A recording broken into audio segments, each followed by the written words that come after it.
नमस्कार, पुनः स्वागत है आप सभी का।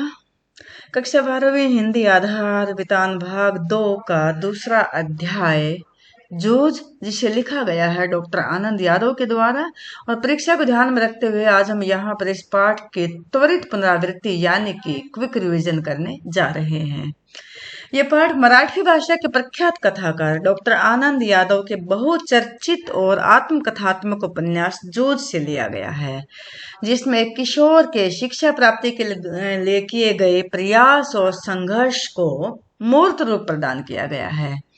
यहाँ पर जो केंद्रीय पात्र है वह आनंद यानी गणप्पा यानी जगाते हैं, जो अपने पिता से बहुत डरता है। वह खेती नहीं करना चाहता है क्योंकि उसे लगता है कि जन्म भर भी खेती करो तो भी हाथ में कुछ नहीं लगेगा। वह नौकरी करना चाहता है या विठोबा अन्ना की तरह धंधा कारोबार करना चाहता है।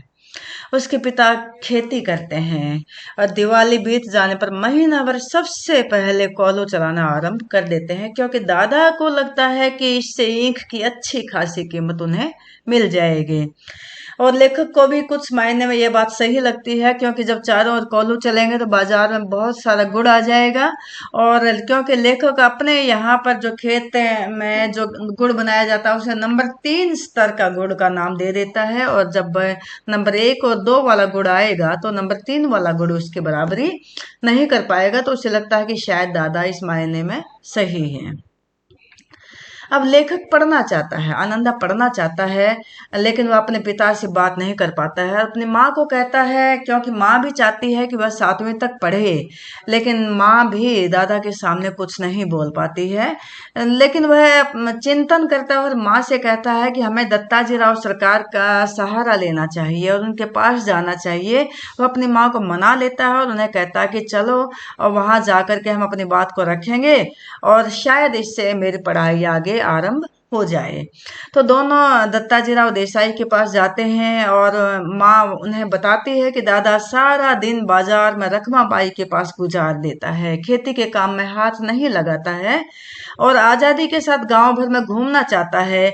शायद इसीलिए उसने आनंदा का पढ़ना भी बंद करा दिया गया है। अब लेखक भी अपनी बात रखता है दत्ताजी राव देसाई के सामने और वह कहता है कि अभी जनवरी का महीना है, अगर वह दोहराई करके परीक्षा देगा तो अपना साल बचा सकता है। उसका एक साल तो पहले से ही बेकार हो चुका है और वह अगर अभी परीक्षा दे दे तो उसका दूसरा साल ये बेकार होने से बच सकता है। तो दोनों माँ बेटा दत्ताजी राव देसाई से अनुरोध करते हैं कि हम यहाँ पर आए, यह और हमने यहाँ आकर के दादा की शिकायत आपसे की, इस बारे में उन्हें पता नहीं चलना चाहिए, बल्कि ये कह दिया जाए कि माँ साग भाजी देने यहाँ पर आई थी। और दत्ताजी राव देसाई उन्हें सांत्वना देते हैं कि उनका कार्य अवश्य हो जाएगा, वे उससे बात करेंगे और उन्हें जब घर आए तो उन्हें दत्ताजी राव देसाई के पास भेज देना। और वे ये भी कहते हैं कि जो गणप्पा है यानी कि जो आनंद यादव है यहाँ पर किशोर अवस्था में, वह भी आधे घंटे बाद उनके पास आ जाए और बिल्कुल निडर होकर के अपनी बात को सामने रखे। अब दादा यानी रत्नप्पा घर आते हैं, 1 घंटा रात बीते और तो उन्हें बताया जाता है कि दत्ताजी राव ने उन्हें बुलाया है। वे तुरंत जाने को तैयार हो जाते हैं क्योंकि इसे वे सम्मान की बात समझते हैं। आधे घंटे बाद गणप्पा भी वहां पहुंच जाता है, जैसे कि पहले से योजना बन चुकी थी। तो काफी तर्क वितर्क होता है और अंत में सशर्त पाठशाला जाने का रास्ता खुल जाता है। शर्त ये रखी जाती है कि बस्ता लेकर खेत में वह 11 बजे तक पानी लगाएगा, खेत में बस्ता लेकर जाएगा, 11 बजे तक पानी लगाएगा और वहीं से सीधे पाठशाला जाएगा और जब छुट्टी होगी तो घर में बस्ता रखेगा और खेत में 1 घंटे के लिए 1 घंटा भर ढोर चराएगा। और खेत में अगर ज्यादा काम होगा तो पाठशाला से छुट्टी भी करनी होगी, वहां गैर हाजिर भी रहना होगा। इस तरह से 11 से 5 बजे तक जो खेती के काम में वह लगातार लगा रहता था, उस चक्की में पिसने से लेखक को छुटकारा मिल गया और स्कूल जाने का रास्ता खुल गया।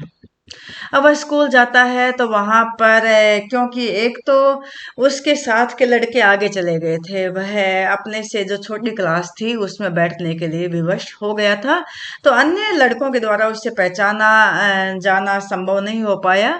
तो वहां पर एक चौहान का लड़का होता है जो कि आनंदा की अजीब सी पोशाक देखता है, अजनबी पोशाक देखता है और उसकी खिल्ली उड़ाता है, उसका गमछा छीन लेता है, मास्टर की नकल करता है, अपने सिर पर रख लेता है। तभी मास्टर रणनवरे कक्षा में आते हैं, जिसके द्वारा फिर वामन पंडित की कविता पढ़ाई जाती है। अब लेखक में पाठशाला जाने की उमंग तो बनी रही थी, वह उत्साह था उसे उसके मन में पाठशाला जाने का, क्योंकि वह तो अपनी पढ़ाई को जारी रखना चाहता था, तो वह अत्यंत उत्साहित था। अब एक और मास्टर से उसकी मुलाकात होती है। मंत्री नामक मास्टर है जो कि कक्षा अध्यापक के रूप में सामने आते हैं और वे गणित पढ़ाते थे, अनुशासन कड़ाई से लागू करते थे, और यही कारण था कि उनकी कक्षा में अनुशासन बना रहता था। अब उनकी लेखक आनंद यादव की जो मुलाकात होती है कक्षा में एक अन्य बच्चे से होती है, जो कि एक तरह से उसे आगे बढ़ाने में सहायक सिद्ध होता है, बसंत पाटिल। बसंत पाटिल जो कि स्वभाव से शांत है, दुबला पतला है, लेकिन होशियार है। वह कक्षा का मॉनिटर भी था। लेखक उससे प्रभावित तो होता है, लेकिन उसे लगता है कि क्योंकि आनंदा आयु में उससे बड़ा है तो मॉनिटर उसे होना चाहिए, लेकिन उसे ये भी लगता है कि अगर वह अन्य कार्यों में अपना समय बर्बाद करेगा तो वह अपनी पढ़ाई नहीं कर पाएगा, तो इसलिए वह एकाग्र होकर के अपनी पढ़ाई करने लग जाता है।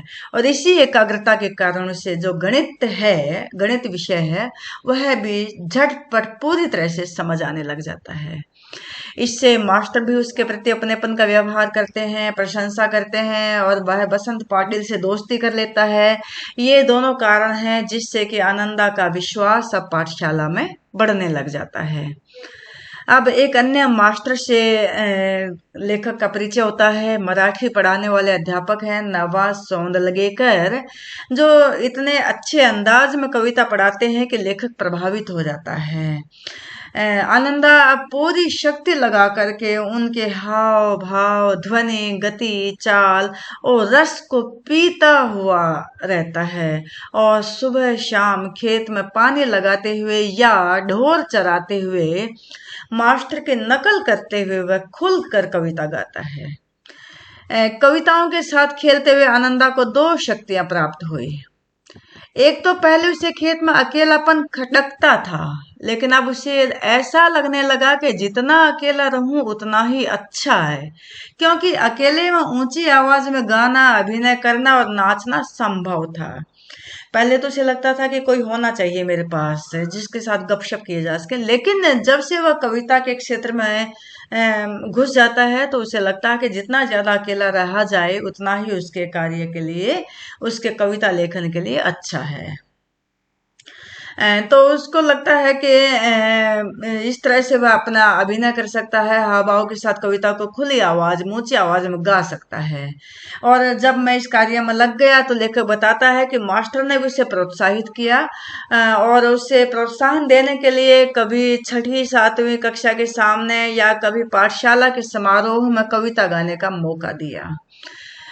जो नवा सोंदलगेकर है उससे कवि प्रभावित है, और इसके साथ साथ है मास्टर द्वारा जो कार्य किए जाते हैं उससे प्रोत्साहित करने के लिए वह भी अहम योगदान देते हैं, क्योंकि मास्टर यहाँ पर कवियों के चरित्र और संस्मरण सुनाने का कार्य भी करता है, और इससे कवि की जो सोच और उसमें परिवर्तन आता है, और कवि को, लेखक को यहाँ पर कवि अपने जैसे आदमी ही लगने लगते हैं। पहले तो उसे लगता था कि अन्य ग्रह के आदमी होंगे, अन्य तरह के आदमी होते होंगे जो कविता लेखन करते होंगे, लेकिन जब से मास्टर के द्वारा उनके बारे में बताया जाने लगा कि तो लेखक को वे कवि अब अपने जैसे आदमी ही लगने लगे। अब लेखक को लगने लगा कि वह भी कविता लिख सकता है। मास्टर ने उनके दरवाजे पर छाई मालती की बेल पर कविता लिखी थी, तो लेखक ने भी अब भैंस चराते हुए फसलों पर, जंगली फूलों पर तुकबंदी की है। और किसी रविवार को एक आध कविता वो लिख लेता, पूरी हो जाती, तो सोमवार को मास्टर को दिखाता है। और जब सोमवार के इंतजार में वह धीरज खो देता, वह उससे इंतजार नहीं हो पाता, तो रात को ही वो कविता दिखाने के लिए मास्टर के पास पहुंच जाता। तब वहां पर कविता के शास्त्र पर बातचीत हो जाते, पूरी महफिल वहां पर जम जाती। कवि की भाषा कैसी होनी चाहिए, छंद प्रयोग कैसे करना चाहिए, लय क्रम किस तरह से कविता को प्रभावी बनाती हैं, अलंकार प्रयोग से कविता कैसे अच्छी बन जाती है, शुद्ध लेखन कैसे होना चाहिए, ये सब समझाने से अब लेखक की मराठी भाषा में सुधार आने लगा था। लेखन के नियम आदि अनेक विषयों पर ये सारी बातें लेखक को मास्टर के द्वारा बताई जाती थी, जिससे कि लेखक को कविता लेखन में अत्यंत रोचकता के साथ अपने कार्य को वो आगे बढ़ाने लगा। तो इस प्रकार से लेखक का सौंदर्यकर के साथ अपनापन तो बढ़ ही गया, बल्कि उनकी आपस में नजदीकियां भी बढ़ गई। तो इस तरह से यहाँ पर लेखक ने बताया है कि किशोरावस्था के दौरान किस तरह से वह अपने भविष्य के बारे में सोचता है और लेखन कार्य के प्रति वह प्रोत्साहित होता है। तो यहाँ पर हम ये भी देख सकते हैं कि इस पाठ के माध्यम से हम संघर्ष करने की प्रेरणा भी प्राप्त करते हैं। आज के विद्यार्थी संघर्ष के द्वारा हम सब कुछ हासिल कर सकते हैं, यह भी प्रेरणा प्राप्त होती है। और एक और है कि साध्य ज्यादा आवश्यक है कि साधन। यहाँ पर देखिए उसके पास साधन नहीं है, वह भैंस की पीठ पर चौक से लिखता है, तो साधन इतने आवश्यक नहीं है जितना कि साध्य आवश्यक है। आप में उसके प्रति इच्छा शक्ति कितनी है, आप उसके प्रति समर्पित कितना है, आप में परिश्रम करने की भावना कितनी है, आप अपने असुविधाओं का रोना तो नहीं रोते हैं, ऐसा तो नहीं है कि आप अपने समय को केवल शिकायत करने में खत्म करते जा रहे हैं। ये बहुत सारी चीजें हैं जो कि आपको सफलता की ओर लेकर जाती है। तो एक तरह से यहाँ से हम संघर्ष करने की प्रेरणा भी प्राप्त करते हैं। लक्ष्य किस तरह से प्राप्त किया जा सकता है, ये सारी बातें यहाँ से हम प्राप्त कर पाते हैं।